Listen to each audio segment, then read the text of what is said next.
लोकसभा में गूंजा छत्तीसगढ़ की खदानों का मुद्दा। सांसद बृजमोहन अग्रवाल ने की रिक्लेमिनेशन की मांग, कहा मानव जीवन एवं पशुओं के लिए खतरा।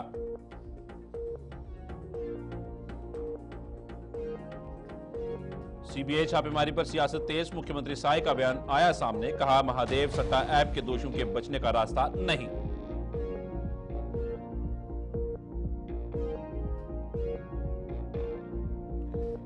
इन्वेस्टर समिट पर छत्तीसगढ़ में घमासान, पीसीसी चीफ दीपक बैज ने समिट पर उठाए सवाल, कहा छत्तीसगढ़ में कोई इन्वेस्टमेंट नहीं हुआ।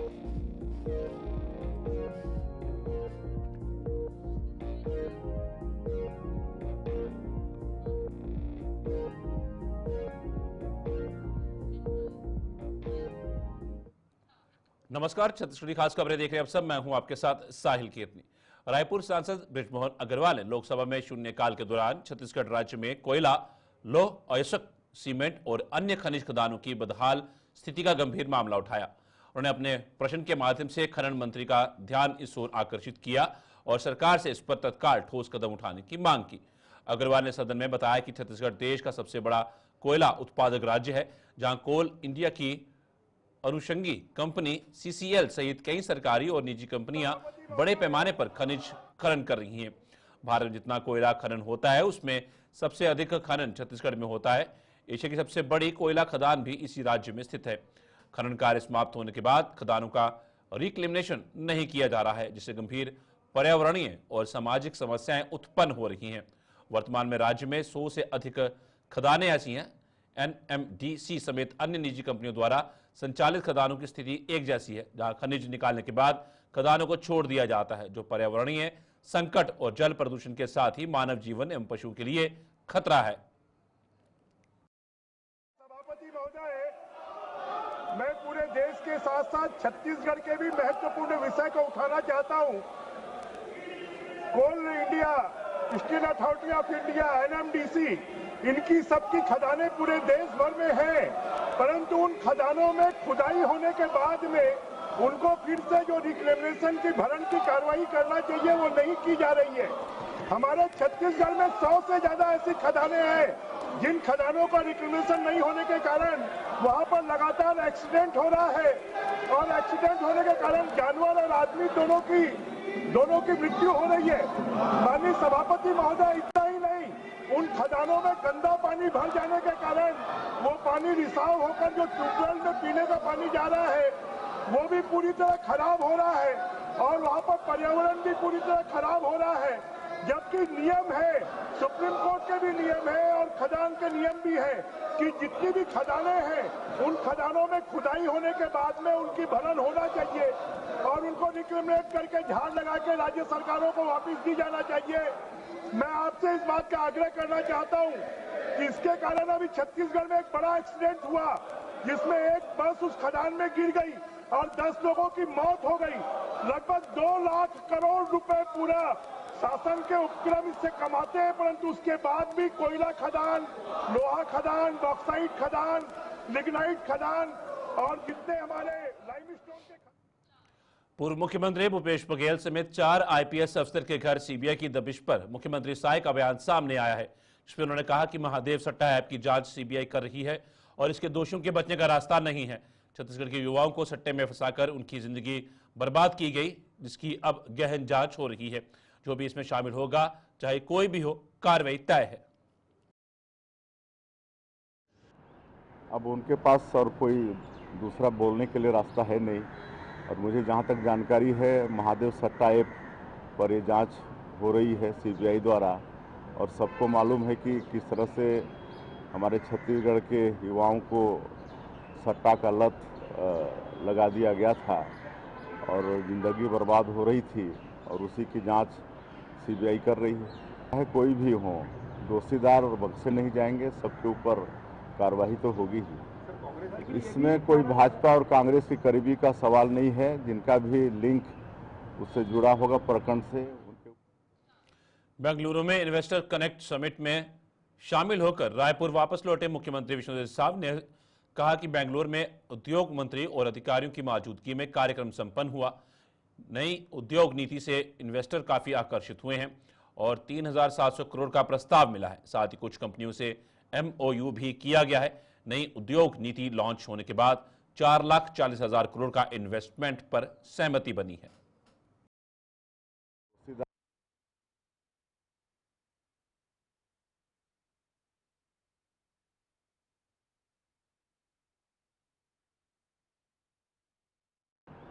अब उनके पास और कोई दूसरा बोलने के लिए रास्ता है नहीं, और मुझे जहाँ तक जानकारी है महादेव सट्टा ऐप पर ये जांच हो रही है सीबीआई द्वारा, और सबको मालूम है कि किस तरह से हमारे छत्तीसगढ़ के युवाओं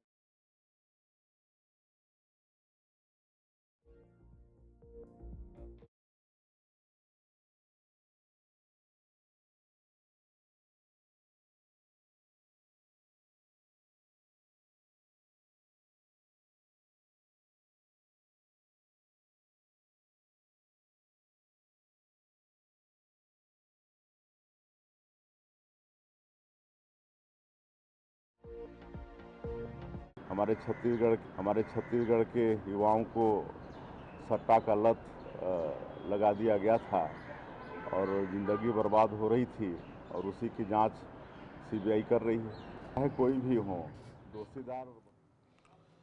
वहीं इस मामले में कांग्रेस प्रदेश अध्यक्ष दीपक बैज का बयान सामने आया है, जिसमें उन्होंने बीजेपी सरकार के ऊपर निशाना साधते हुए कहा कि कागज पर ही अभी चल रही हैं, छत्तीसगढ़ में कोई इन्वेस्टमेंट नहीं हुआ है, अन्य प्रदेश जाकर पिकनिक मनाने का काम किया जा रहा है और ये सरकार की कोरी कल्पना है। जो में एमओयू चल रही है, प्रदेश के किसी कोने में भी आप जाके देखेंगे, बस्तर से सरगुजा तक कहीं पे भी कोई बाहर से उद्योगपति आकर छत्तीसगढ़ में अभी तक का कोई इन्वेस्टमेंट किया नहीं है। 1 रुपए का भी इन्वेस्टमेंट हुआ है तो बता दे सरकार। बल्कि मैं समझता हूं कि छत्तीसगढ़ की जनता की गाड़ी कमाई का पैसा प्रदेश के मुख्यमंत्री अन्य प्रदेशों में जाकर पिकनिक बनाने का काम कर रहे हैं।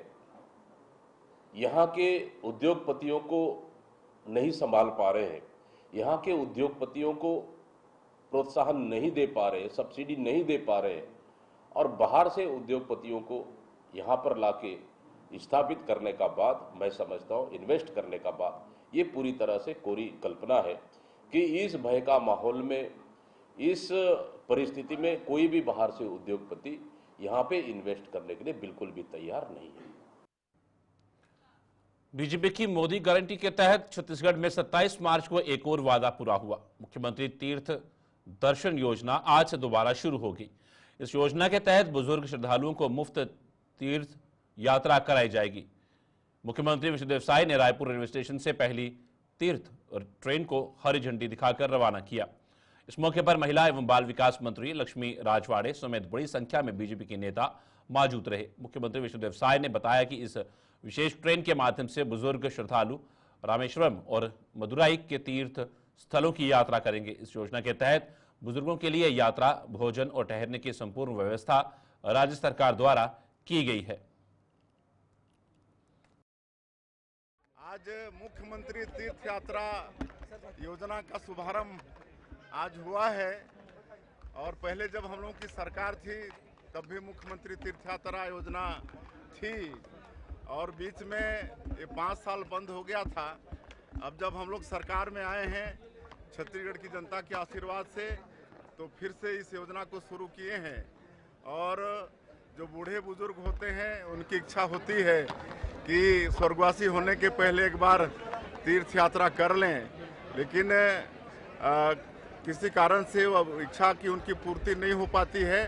लेकिन अब उनकी इच्छा की पूर्ति छत्तीसगढ़ की सरकार करेगी। 60 साल से ऊपर के जो वृद्ध हमारे माता पिता हैं, दिव्यांगजन हैं, वो कम उम्र के भी और विधवा परित्यक्ता हैं, उनको भी इस योजना का लाभ मिलेगा।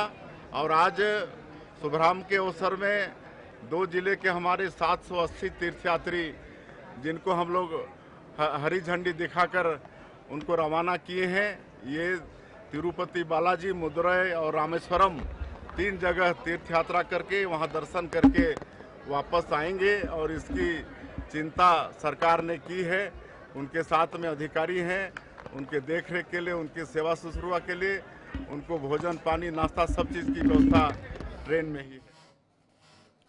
देश भर और पूर्व सीएम भूपेश बघेल के सीबीआई के छापों के बाद कांग्रेस ने प्रदेश मुख्यालय राजीव भवन में प्रेस कॉन्फ्रेंस की। प्रेस कॉन्फ्रेंस में छत्तीसगढ़ के पूर्व मुख्यमंत्री भूपेश बघेल, नेता प्रतिपक्ष चरणदास महंत, कांग्रेस प्रदेश अध्यक्ष दीपक बैज, वरिष्ठ नेता डॉक्टर शिव कुमार डहेरिया सहित अन्य कांग्रेस के वरिष्ठ नेता मौजूद रहे। ये घटना इस रूप में देखा जा सकता है कि उल्टा चोर कोतवाल को बांधे। 2022 की घटना कि महादेव सट्टा चल रहा है। SP collector conference new circuit house में हुआ और वहीं पहली बार ये निर्देश मुख्यमंत्री रूप में मैंने दिया कि इसके खिलाफ व्यापक कार्रवाई होना चाहिए और सबसे पहले एफआईआर दुर्ग में, रायपुर, बिलासपुर और लगभग 70 से अधिक एफआईआर पूरे प्रदेश में। और छत्तीसगढ़ के राज्यपाल रमन डेका अलग अलग जिलों की समीक्षा बैठक कर रहे हैं। उन्होंने कोरिया के प्रशासनिक अधिकारियों की समीक्षा ली। इस मामले में कांग्रेस पीसीसी चीफ दीपक बैज का बयान सामने आया, जिसमें उन्होंने बीजेपी सरकार पर निशाना साधते हुए कहा कि छत्तीसगढ़ की जनता का भरोसा सरकार से उठ गया है। छत्तीसगढ़ में अघोषित रूप से राष्ट्रपति शासन लग गया है। सरकार के नियंत्रण में कुछ भी नहीं है। सरकार पर नियंत्रण खत्म हो गया है। सरकार छत्तीसगढ़ में पूरी तरीके से फेल हो गई है।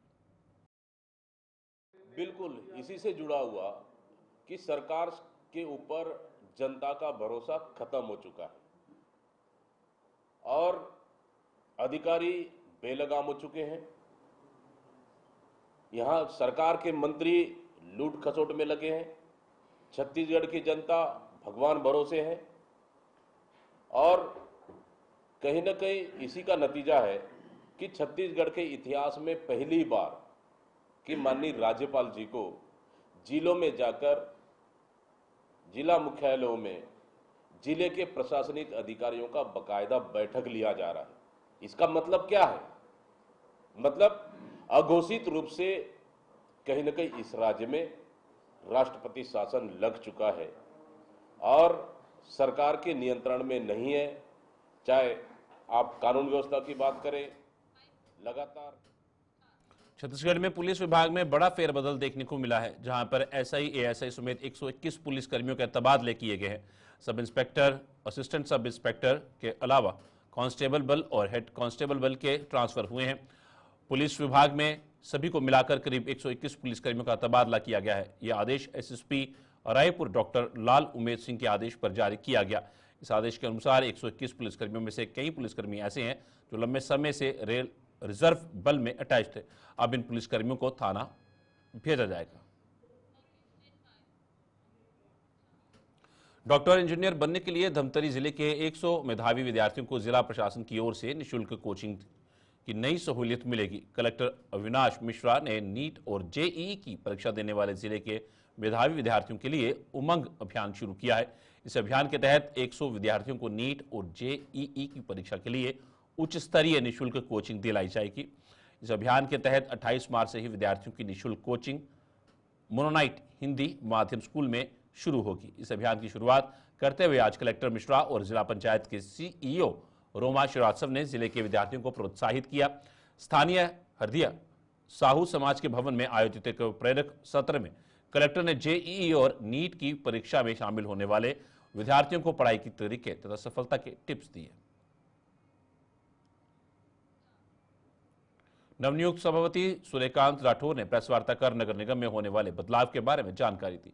सूर्यकांत राठौर ने सामान्य सभा के दौरान नई सुविधाओं के बारे में बताते हुए कहा कि अब सभा में स्पेशल स्क्रीन की सुविधा की जाएगी, जिससे जो भी पार्षद अपनी बात रख रहा है उसका वीडियो सीधे स्क्रीन पर दिखे ताकि कोई दिक्कत ना हो। वहीं उन्होंने बताया कि पार्षदों की ट्रेनिंग के लिए स्पेशल ट्रेनर बुलाए जाएंगे, जिसके लिए बेंगलोर, उड़ीसा, मुंबई जैसे राज्यों में लेटर भेजा गया है। जी, मेरे पहले कार्यकाल से नगर निगम की पुरानी बिल्डिंग से संबंध है। इनसे मैंने नगर निगम आयुक्त को एक पत्र लिखा है कि हमारे 90% से अधिक पार्षद पहली बार चुनकर आए, जिनको नगर निगम के बारे में कोई जानकारी नहीं है, ऐसे लोगों को हमको प्रशिक्षण देने की आवश्यकता है। इसलिए जो हमारी बॉम्बे में एक संस्था है, जो यहाँ पार्षदों को ट्रेनिंग दी जाती है, हर विषय में उनको जानकारी दी जाती है। जहाँ हमारा नगर निगम का दल एक बार जाकर ट्रेनिंग लेके आया, मैं स्वयं उस दल में था। इसलिए वहाँ के अधिकारियों से संपर्क करके, एक दिल्ली में ऐसी एक संस्था है और एक भुवनेश्वर में, 3 जगह में नगर निगम कमिश्नर, मैंने आयुक्त को पत्र कल ही लिखा है कि आप अप्रैल के महीने में ऐसी एक व्यवस्था करें कि वहाँ से जो ट्रेनर है और जो अच्छी हिंदी जानते हो, टूटी फूटी हिंदी नहीं, अच्छी हिंदी जानते हैं, ऐसे ट्रेनरों को आप रायपुर आमंत्रित करिए और हम हमारे सभागार में उनको 1 दिन का चाहे 4-5 सत्र हो, चाहे 2 दिन हमको करना पड़े, हम उनको वहाँ से बुलवा के हमारे पार्षदों को ट्रेनिंग देने के कार्यक्रम की हमने तैयारी कर ली है और अप्रैल माह में संभवतः हम आखिरी तक के इसको हम पूरा भी कर लेंगे। और एक विषय और पूछो, उसके पहले बता देता हूँ मैं कि एक विषय ये। छत्तीसगढ़ी खास खबरों में फिलहाल इतना ही। दीजिए इजाजत, नमस्कार।